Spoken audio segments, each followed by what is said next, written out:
Thanks, Jan. One moment.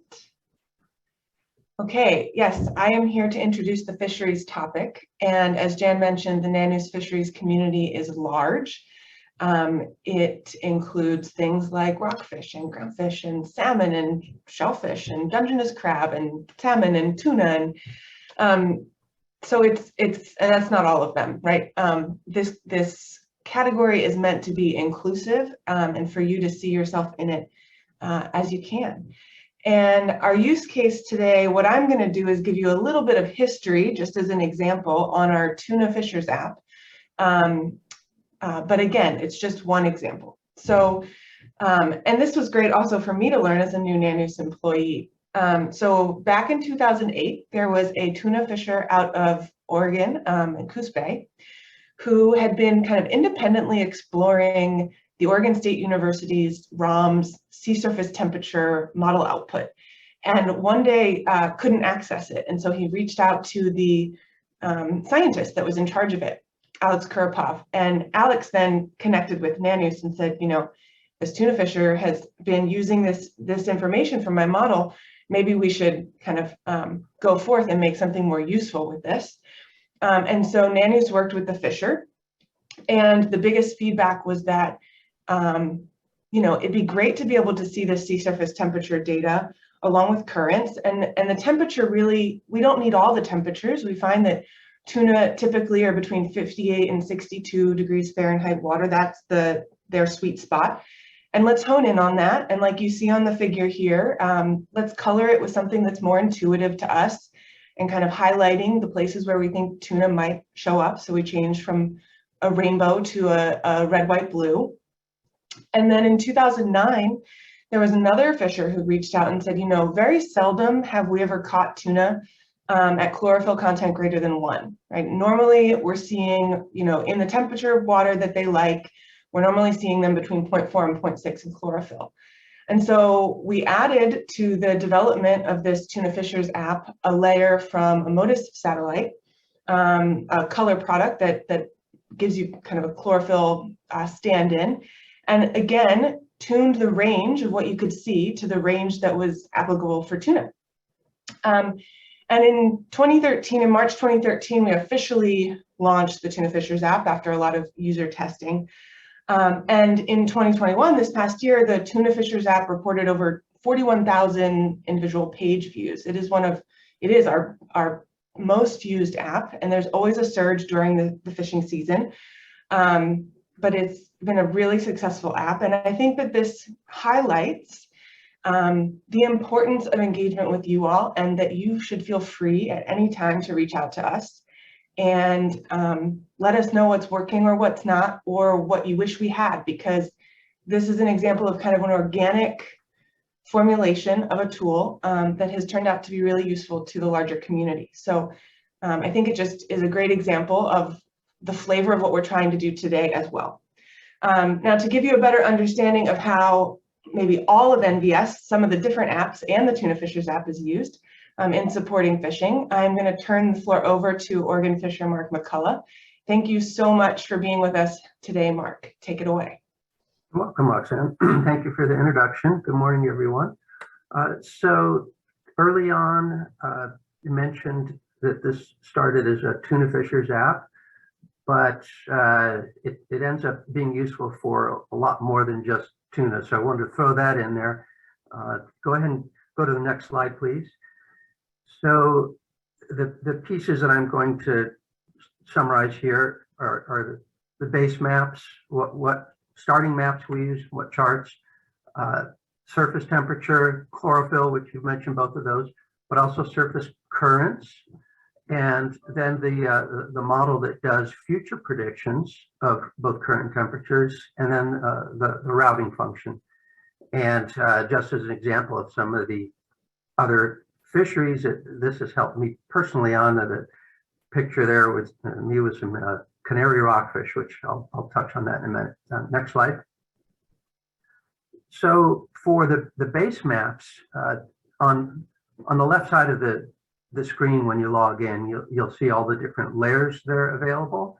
And with the boxes if you check on the NOAA nautical chart, that's the old-fashioned NOAA chart. So the paper charts that we've used for years, although there's been a change in the base map, it doesn't look quite the same as it did. And I think the change was probably within the last year or year and a half. And I'd be curious to talk about that in the breakout section.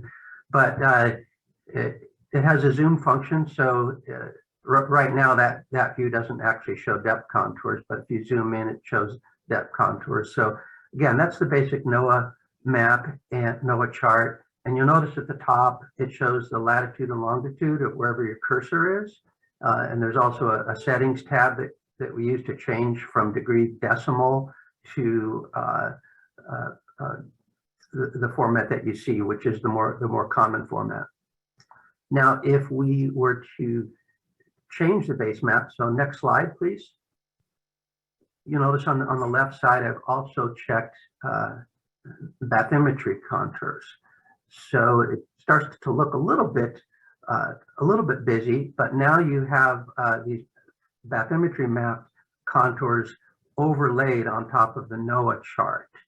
And what's interesting about this is that it often shows different shapes, because again, the NOAA data is pretty old. The soundings often are not that close together, so the lines are more of an average, whereas these bathymetry contours can be more detailed. So this is really helpful for locating bottom fishing areas, halibut fishing areas, and as we get further offshore, those contours can also indicate where local upwellings will be.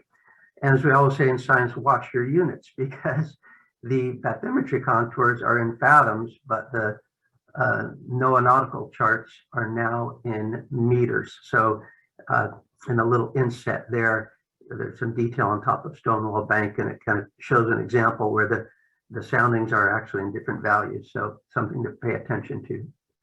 Next slide, please.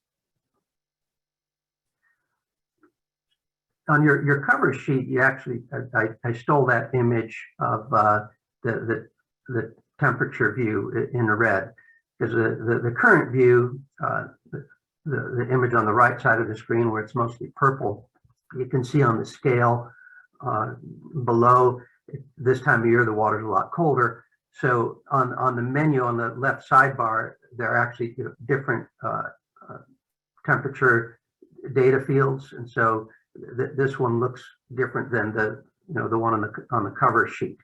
But again, on the right hand side, you can kind of see that the temperature data is overlaid on top of the bathymetric data. So again, that's really helpful to be able to see what's happening with temperature as well as chlorophyll in relation to the bottom structure, because as you know, they relate to each other as far as currents and upwelling, when they hit ledges or coastal features. So there's a definite relationship there, and that helps us in many fisheries. I mentioned there on the notes on the left side for tuna, which again, the original application, we often look for temperature breaks. So again, if you look at the red image, you can see in the bottom of the image, there's an area where the solid red has a kind of a sharp color edge against the white part. So that's what we would call a sharp temperature break, versus at the very top of the image off of Juan de Fuca, you can see sort of those in between pink colors. So what we would see there is a very gradual raise in temperature as you're moving across the ocean. But for tuna, we're often looking for those very sharp temp breaks, because that's where you're going to find most life. And it also correlates with the color change with the chlorophyll. What's also important are these arrows showing the direction of the current. You'll notice again in that image on the left, arrows going every which direction, but in the middle it shows some arrows that are more in bold, so that's a higher velocity, and it also shows the direction. And when we start to see these arrows, kind of going in circles, you can see it's almost like whirlpools where they spin and can collide with each other. We call that a current convergence. And so when we don't have temperature data because of cloud cover, those current lines can often be helpful to decide where to fish for tuna. Next slide, please. So this is an example now of the chlorophyll image. So as you mentioned earlier, the ranges, the ideal ranges of 0.1 or 0.4, et cetera. So this is also going to correlate with water color. So typically what we see is closer to shore, you have colder water, and that's where the most upwelling typically occurs. And so in this example, it's more dense, closer to shore, the more orange and red colors. But we also can see some of these upwelling plumes off the coast, and those will often occur again in conjunction with seamounts, like stonewall banks, casita banks, and it also aligns with those current arrows. So in the summer, the prevailing current in this area is from north to south, but we'll see those current arrows literally turn towards the west, and that'll often be associated with these chlorophyll plumes that will shoot offshore. So again, we're using that both to find salmon, because salmon are typically found in the more dense chlorophyll areas that's associated with more feed. But we're trying to stay away from that, for tuna. So it's sort of the opposite. For tuna, we're looking for where the clear water comes up against the chlorophyll water. But for salmon, it's sort of the opposite. We're trying to stay inside of the clear water. And again, we're using this in conjunction with the temperature charts. And by the way, on the left side, you can see that with the options for chlorophyll, there are different time frames. And so it depends on what's happening with the cloud cover. If we get numerous days of clear weather, then we can use the one-day shot that shows the most current real time. But when we have cloud cover or partial cloud cover, then we'll tend to use the composites, the 3-day average or even the 8-day average. Next slide, please. So here's an example of the current direction and speed. And again, on the left side menu, I've chosen one that's a 25-hour, and so this is off of Central Oregon coast. You can kind of see Newport, Seal Rock, and Wallport there, and then in the middle is Stonewall Bank. So you can see these arrows going generally from north to south, but then in certain areas they kind of bend towards the west. And it just so happens that's also where there's higher velocity and different structures. So out at Stonewall Bank, you can see green, slightly higher velocity right on top of it.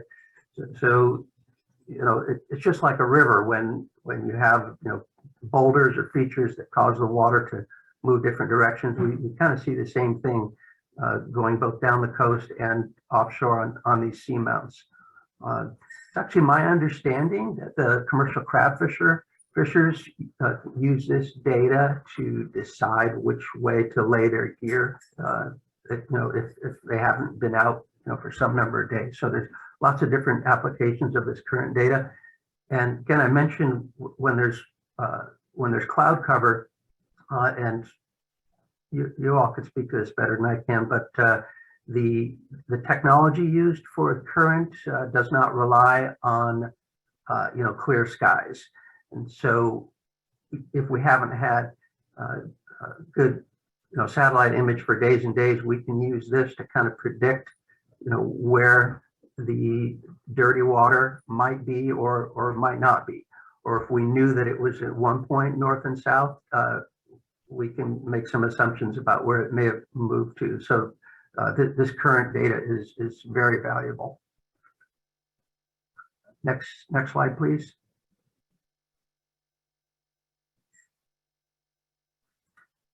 And this shot here, if you look at the top of the image, we move from map to plots. And I think this came from the original, was it called Orcus? And it's when I first met Craig Rissian. And this is particularly helpful because it uses a model for future predictions. And so again, I keep mentioning cloud cover because when it comes to fishing on the ocean, especially in a small boat, you want calm weather, but more often not, when it's calm, when there's no wind, it also means that it's foggy or overcast. When it's really windy and rough, that's when the skies are clear. So you get a good image when you can't go fishing. But in this case, their computer model can take all the existing data, predictions about which way that the pressure systems are moving, and all those forecasting tools, and actually predict future surface temperature and current data, surface current data. And so this one is particularly helpful for, again, we can often go for 7 or 10 days without a clear satellite image, but yet this data will still be there and predict what's going to happen with the currents and the temperatures in 24 or 48 hours. In fact, I'm kind of surprised more people don't use this one because again, you can hear people just griping for days on end in the summertime or in the fall about no good satellite images. I believe that's the last of my slides. Oh no, excuse me, there's the routing slide. So when we're planning a trip, both in terms of trying to find new areas to fish and deciding where to go, there's this route function. And in this particular example, I started out at the jetty of Newport and went to the north end of Stonewall Bank. And so the idea here is, we're planning a trip. Let's go to the north end of Stonewall Bank, and then let's plan on going to the south end of Stonewall Bank, and then back in.